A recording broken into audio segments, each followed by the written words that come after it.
चाहत तू ही फसाद हो।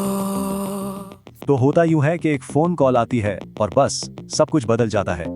एक नौजवान है सिहान, अपने वालिद को फोन करता है और आवाज में साफ डर है। लेकिन गोली जिसके लिए थी उसे लगी ही नहीं। अंजाम बहुत भयानक था। हुआ ये कि गोली एक मासूम डॉक्टर एल्फ को जा लगी और अब इसकी जान खतरे में है। डॉक्टरों ने साफ कह दिया है, अगले 24 घंटे बहुत नाजुक हैं। अच्छा, ये सब हुआ कैसे? इसके लिए हमें इन किरदारों की दुनिया में झांकना होगा। यहाँ हमें सिहान के बारे में पता चलता है। वो अपनी माँ के जाने के बाद से बहुत टूटा हुआ है। इसका बाप गाजी यूसुफ बिल्कुल उलट है। इसकी नज़र में जज्बात सिर्फ कमजोरी हैं। और दूसरी तरफ गाजी एक बहुत बड़े बिजनेस डील में फंसा हुआ है। उसे खबर मिलती है कि मालिक के मरने के बाद अब उसकी बेटी एल्फ ही सब कुछ है। वो अपने आदमियों को भेजता है कि बेटी पर दबाव डालो और ये बात अपने बेटे से छुपाता है।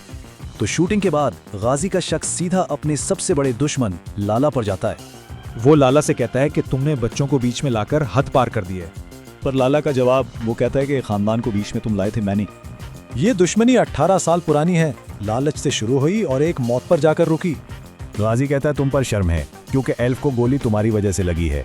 आखिरकार एक साथी मान लेता है कि लड़की बीच में आ गई और एल्फ को गोली लग गई।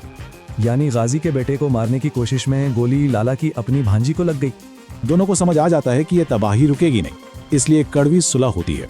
दोनों वादा करते हैं कि आज के बाद खूनी रिश्तों को लड़ाई से दूर रखा जाएगा। मगर ये सब होते होते बहुत देर हो चुकी थी। अस्पताल से एक बुरी खबर आती है।